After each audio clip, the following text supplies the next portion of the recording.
Mas afinal, o que é a vida? Então, doutora Cleone, essa pergunta que a doutora Doriana nos convoca aqui para discutirmos sobre o que é a vida me levanta alguns questionamentos. Porque, afinal, o que é a vida? Quais são os seus fundamentos? Quais são os limites?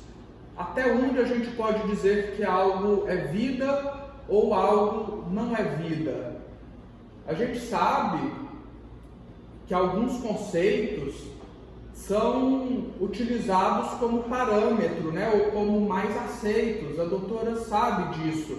Por exemplo, que a NASA utiliza de que vida é tudo aquilo que tem uma base química subjacente, uma base minimamente complexa, química subjacente, autossustentável, capaz de sofrer evoluções darwinianas.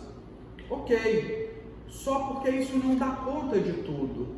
A gente pensa nisso e sabemos que na verdade isso não é bem um conceito. É na verdade uma descrição daquilo que a gente antes já considerou como sendo vida, e a partir disso a gente cria essa frase. Mas a gente tem problemas também com ela. Basta a gente lembrar da famosa discussão dos vírus, que não se tem consenso sobre se é ou não um ser vivo.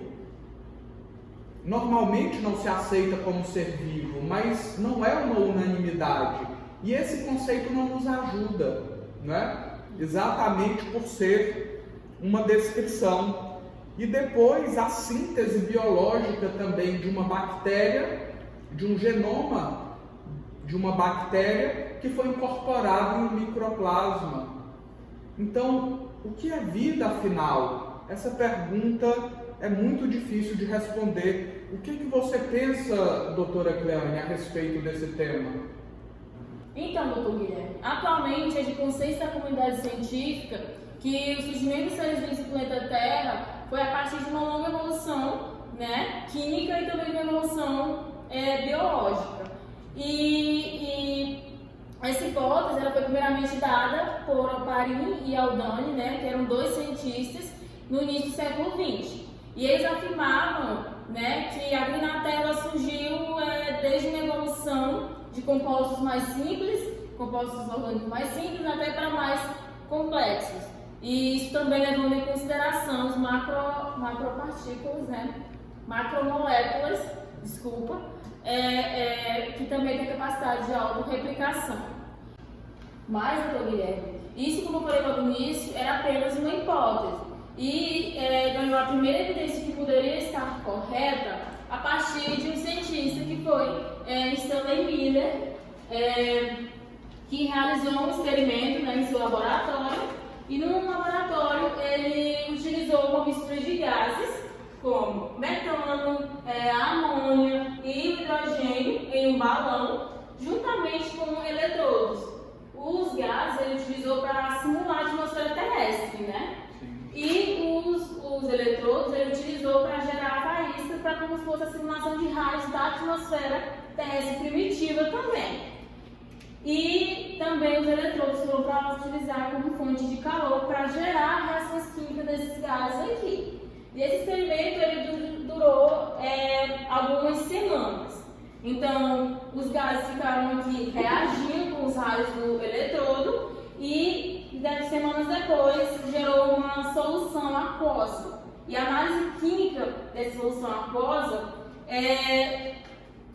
demonstrou a formação de aminoácidos, que foi a glicina, a alanina, a alanina, ácido aspartico e aminoácido N-butírico. Então foi Miller, a partir desse experimento, que demonstrou a primeira formação de compostos orgânicos biológicos similares à atmosfera terrestre primitiva. Mas, doutora, se a gente pegar esse experimento de Miller e analisar a atmosfera primitiva e analisar a atmosfera hoje, o modelo da atmosfera terrestre de hoje, a gente vê que esse experimento de Miller ele não é mais tão eficaz, na verdade, porque os novos estudos geoquímicos eles apontam que a atmosfera terrestre ela nunca foi redutora e sempre oxidante.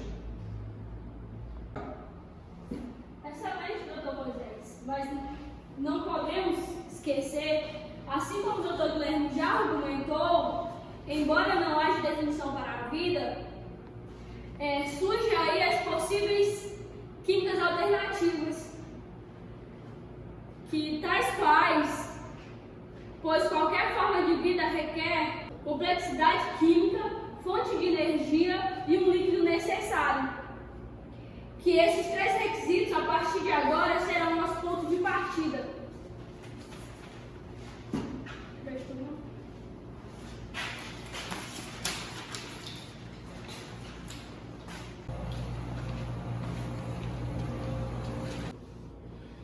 Então, caros doutores, como a doutora Doriana havia nos indicado na última reunião, o nosso ponto de partida deve partir daqueles três requisitos, né? Eu queria fazer algumas considerações sobre a complexidade química, porque no nosso entendimento, o carbono é o elemento base da vida, mas a gente precisa lembrar que isso é de uma perspectiva terráquea, né? Ou terrena, ou do planeta Terra, como vocês preferirem. Claro que o carbono é capaz de formar polímeros, ou seja, uma infinidade, praticamente uma infinidade de moléculas capazes, né, de gerar aí essa complexidade química que nós conhecemos. Mas vamos lembrar que isso é de uma perspectiva geocêntrica, porque nós podemos ter esse entendimento também se considerarmos o silício, que fica logo abaixo do carbono na tabela periódica. O silício também faz 4 ligações covalentes, forma compostos estáveis, tetra, penta e hexacoordenados com nitrogênio, com carbono e com oxigênio. E o mais interessante disso é porque o silício, por ser mais reativo que o carbono, ele favorece mais o surgimento de vida, nessa ideia de vida que a gente está tentando pensar fora da caixa, né? Ele favorece mais em lugares muito mais frios. Ora, e o universo tem muitos outros lugares muito mais frios. Então a gente precisa considerar essa complexidade química tendo como base o silício. Da mesma forma, doutores, precisamos fazer isso considerando o enxofre, o nitrogênio e o fósforo, que também podem servir como esqueleto de substâncias bioquímicas. Por fim, o arsênio, que para a gente é absolutamente tóxico, mas já temos estudos comprovando que o arsênio também pode ser utilizado por determinadas bactérias específicas. Então, abre-se agora um novo horizonte de possibilidades. Bom, você falou sobre a complexidade química, não foi? Eu vou além disso. A alta complexidade química, para se manter essa alta complexidade química, a vida precisa de energia. Ou seja, é necessária uma fonte de energia externa para qualquer ser vivo se manter vivo. E eu posso dar aqui o melhor e maior exemplo de energia que a gente tem no nosso planeta, né, que é o Sol. Então o Sol é fundamental para o desenvolvimento da biosfera terrestre. Só que nem todo ser vivo vai se utilizar dessa energia para se manter vivo. Muitos seres vivos se utilizam de outras energias, como energia de oxidação, redução, e na qual, nesse caso, o metabolismo, se utilizam de elementos químicos como o hidrogênio, o ferro e também de outros elementos. Tem casos também que se utilizam do manganês, do arsênio, do cobre. Então esses são alguns exemplos que eu estou dando aqui sobre diferentes fontes de energia que os seres vivos podem se utilizar para a sua sobrevivência. Bom, doutores, eu fiz algumas anotações aqui sobre as várias fontes de energia que a gente tem no nosso universo, que estão amplamente disponíveis e podem ser utilizados pelos seres vivos. Temos, por exemplo, a energia geotérmica, que é indicada por vulcanismo, e ela pode ser encontrada em planetas como Vênus e Marte. Tem também a pressão, que é uma fonte de energia que é encontrada em gigantes gasosos e também pode ser encontrada em Vênus. tem a energia cinética, que também pode ser encontrada em gigantes gasosos e também em satélites naturais, como a Europa. E a gente também vai ter um outro exemplo de fonte de energia, que é a aceleração de marés. Essa aceleração de marés pode ser encontrada também em satélites naturais, como a Europa e Tritão. E eu vou citar uma outra fonte de energia, que são os fortes campos magnéticos e radiações que são emanadas por planetas como Júpiter e também como Saturno. Então, assim, esses são alguns exemplos de fonte de energia que a gente tem no nosso universo, mas não significa que acham que seres vivos estejam utilizando essas fontes de energia aqui no sistema solar. Significa apenas que essas fontes elas existem no nosso sistema, né? E que elas preenchem os requisitos básicos para emergência de vida no corpo planetário, ok? Bom, como vocês falaram, a vida que conhecemos, ela parte de interações químicas em meio líquido, uma vez que as macromoléculas, elas precisam ser fisicamente estáveis e, ao mesmo tempo, apresentar uma flexibilidade estrutural e reativa. E na Terra, o padrão físico que a gente mais conhece é justamente a água. E como apontou a doutora Treani, ela afirma que estudos recentes comprovam que há em outros corpos planetários presente a existência da água. Novos estudos também apontam que os solventes eles vêm demonstrando uma nova força para as reações bioquímicas. E aí dentre esses a gente tem o etano, o metanol, o metano, o nitrogênio, o ácido hidroxiano. De acordo com o que já foi falado ao longo da nossa reunião, eu vou argumentar sobre as formas alternativas de vida em nosso sistema solar. Não tem como falar das alternativas de vida do sistema solar sem ter algumas discussões sobre a procura da vida extraterrestres, que é uma das questões mais intrigantes que surge ao longo dessa discussão. Ou também pode ser discutido o qual semelhantes ou diferentes de nós eles seriam. Eles quem? Os extraterrestres. Argumentando um pouco sobre a vida provavelmente vem do resultado de contingências físicas e químicas presentes no mundo onde ela surge. Além disso, a história da vida na Terra mostra que a trajetória evolutiva de um ser vivo não pode ser prevista. No entanto, os princípios gerais que a gente pode encontrar no universo de substâncias exóticas na vida pode ser a base de amônia, a base de metano, a base de ácido sulfúrico e a base de silício. Excelente, doutora Doriana. Sobre essas suas considerações desses meios alternativos que nós precisamos considerar para encontrar a vida, nessa nova perspectiva que a gente está pensando, eu gostaria de destacar a amônia. A amônia precisa ser por nós considerada. E por quê? Porque a gente já entende que a amônia é também um bom solvente para a vida, mas não essa vida que a gente conhece aqui, por alguns motivos. Primeiro, porque não pode ter oxigênio, ou pelo menos o oxigênio nessa forma de gás oxigênio que nós conhecemos, porque ela vai oxidar a estrutura da amônia. Mas podemos pensar uma vida com metabolismo anaeróbico.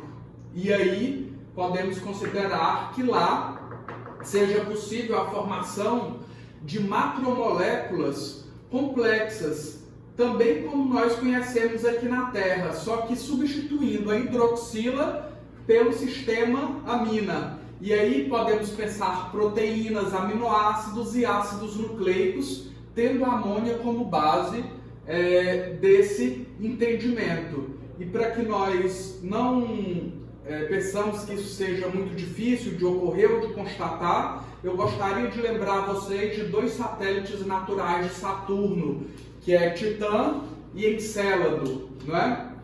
Que possui Encélado um oceano interno de amônia e Titã também tem um lago gigantesco de amônia ou amônia misturado com água abaixo de uma grande crosta de gelo. Então é possível que lá nós encontremos uma origem de vida anaeróbica. Muito bem colocado, doutor Guilherme, sobre a vida à base de amônia, né? E além disso, a gente também tem a vida à base de metano, né? Então existem alguns estudos que mostraram evidências de que existem lagos compostos de hidrocarbonetos lá em Titã, e isso tem levado muitos estudiosos a estudarem a possibilidade desses líquidos serem solventes em que formas de vida são capazes de se desenvolver, né? E então é possível que haja um ciclo de metano bem similar ao ciclo hidrológico que existe no nosso planeta. Legal. Então, esses lagos, né, compostos por hidrocarbonetos, eles proporcionam um ambiente onde moléculas prebióticas elas podem se combinar e se diferenciar quimicamente, né?